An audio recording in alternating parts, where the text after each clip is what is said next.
Hi everyone, it's Red with RedDragonLeo.com, and this is the monthly chart we are staring at here. Tonight is Saturday night, August the 28th, and this is for my weekend update. As you can see here on the monthly, we are pretty much not likely to go down here and take this out unless there's some major crash or staged event, some false flag event over this weekend, which I just don't think it's going to happen. But of course, if they did, then certainly the market could just crash down on Monday and Tuesday of next week. I don't think it's going to happen like that. I think they're going to go ahead and close this market out about where it's at, maybe down some maybe down some into Tuesday, but I just don't think it's going to. But I'd still want to look at the monthly to kind of get you an overall picture. I still believe we are pointing down. I think from the looks of this, September should really have a move down. We need to take out this 1,000 area down here and take out this, well, it's actually 1010, but we need to take that out for the bears to continue, and I believe that they're going to do that. I definitely believe they're going to do it. I don't see any signs of this thing turning up here on the monthly, and even more importantly, the weekly. This is really the telltale of all of it, is this down move here, and not really even two sideways consolidations to make a bear flag, but actually sloping down more like a hockey stick or something. That is very bearish, and it just barely held on. We should have spotted this trend line here drawn in by the chart pattern guy. I should have spotted that, but knowing that the Friday wasn't going to fall off a cliff simply because of they wanted to keep it in this trend line, as well as it was a weekly options expiration. So there was a lot of manipulation going on Friday. They pumped up the market to pin the SPY where it benefited them the most because of options expiration. I really forgot about that because it was not normal options expiration, it was weekly. So anyway, but looking at this chart, you can clearly see here we have touched, and we backed off a little bit. We'd actually crossed on Thursday, but now it's backed up just a little bit. But either way, it's looking to cross over, and that's a necktie of resistance that's going to be pushing down on the weekly chart. So it's just really not likely to let this market get above this 1100 mark anytime soon. I can't see, no matter what it does next week rallying, I can't see it breaking above that. I really can't. When you compare this over to where we were here when we crossed, we did go down here and looked like we were going to touch, and a very similar kind of situation here. We went down, sideways consolidation, kind of down, kind of similar to what we got right now. Then we had one big up week to fool everyone, and that could happen next week. If we did, it would extend it out into 1, 2, 3, 4 weeks. That means all of September would be basically sideways momentum doing nothing, and then into October you'd have this move down. And although that doesn't look like a big move because of the way this chart is, it's actually again about let's see, from 1500 down to 1325 or something. So that's like a 175 point drop on the SPX. So that was a significant fall. So that is possible, but we're remembering to time this out during the Legatus pilgrimage, which is again September the 9th through the 20th, and that is when the Illuminati get together and plan the next move in the stock market, what they're going to do, whether or not they're going to implement a stimulus package, and we are going to rally on up here, or whether we are going to rally on up and fake out here and kind of make this thing go sideways a little, again, kind of like what it did right here. You can see it was curling down, and they saved it with a 1-2 week reversal, and then chopped sideways. They couldn't really get too far above it, and then it finally crossed over afterwards. But it fell after the 4th week of chopping like that. So that is possible. We could run back up here. Remember, I do have a fake print of 111.17, and let me show you that print. As you can see, we still have this print, and so with manipulation in the market, it's very possible. I'm not going to rule it out. I don't think it's going to happen. I think that this is going to break this trend line, not next week, at least not early in the week. I do think we could run up at least Monday, Tuesday, Wednesday, maybe Thursday. There's nothing going on next week, really, that can make this market fall off a cliff. I mean, unless it's, again, some false flag event that the government stages, like some war, that World War III or something that they're trying to start. Because we know that they've tried to start that many times. They tried by using an American submarine to sink a South Korean submarine and blame it on the North Koreans and try to get those two to fight each other, and that didn't work. North Koreans were smarter than that. They realized it wasn't, the South Koreans were smarter than that, and it was all staged. So, they tried with the BP disaster as well, that they staged that, but I don't think they're going to get World War III started that easy. I hope not. I really do. There's a lot of good people out there in the Pentagon fighting the White House, the evil elites in there, and they are trying to stop them from starting the next war. But so let's hope that they don't. But if they do, that would be the big surprise to cause it to crash. But you can see here on the weekly, we are still, we are pointing down right now. We have curled down right now. But again, from here to here, you could draw a line there and say that is a positive divergence. Or same thing here, draw a line here and say it's a positive divergence.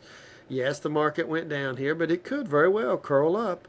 There's nothing to say this can't turn right back up. So right now, it does look bearish. And it does look like it's ready to fall off a cliff. But for whatever reason, I think that they're going to try to push it up next week because there's light economic data. And so they're going to try to manipulate this market. So if that's the case, then we very well could roll this daily up, roll this daily all the way up and go up here and go into, here we go, September the 9th through the 20th is the Legatus meeting. If they roll that puppy up, buddy, and they roll it over and down into the 20th, then the crash that we're all looking for comes after the Legatus meeting, the pilgrimage. And, so that is possible that would happen. Because, whatever it is going to that meeting, it's going to do the opposite. So they're going to either implement a stimulus package to rally the market, or they're not going to do anything and they're going to go ahead and take it down, so they're going to run it up into the market. So we don't really know which way they're going to do it at this point. Now, this does not have to go up here and put in, some positive histogram tower bars. In fact, it could just curl right back over. But we're just going to have to see. It's really at a crossroads here. I mean, it really is. The charts look negative. They very well do, but we all know how easily they manipulate this market. So while we're looking at the negative charts, we're looking at an ADX line that is rising, while the positive DI line is going down. Even with this big bullish candle that they put in on Friday, which was, again, total manipulation. They could curl this back up, and this thing could rise up and give power to the bulls, and this DI line could run up and this one could go down. And if that's the case, we're going into the Legatus pilgrimage positive, running up, and I would say that this whole move up, if possible, if it's done, is going to take us up here.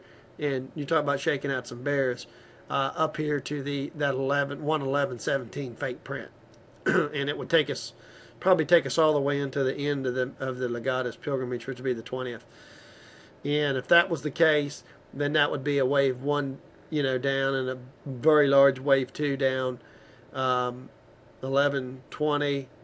111.17 is right around in here on 111. So it's not taking out this high, I don't believe. So that's how they could do that if they wanted to do it.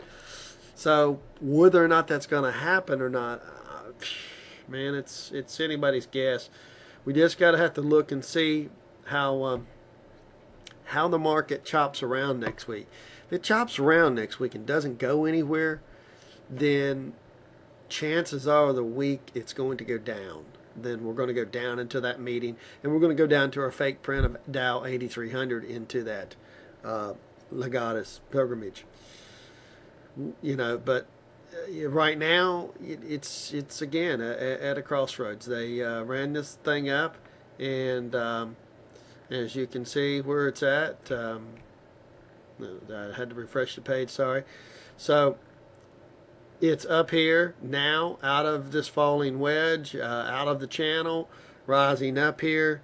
We are still rising up on the 60. This tells me that Monday will likely be an up day as they push up.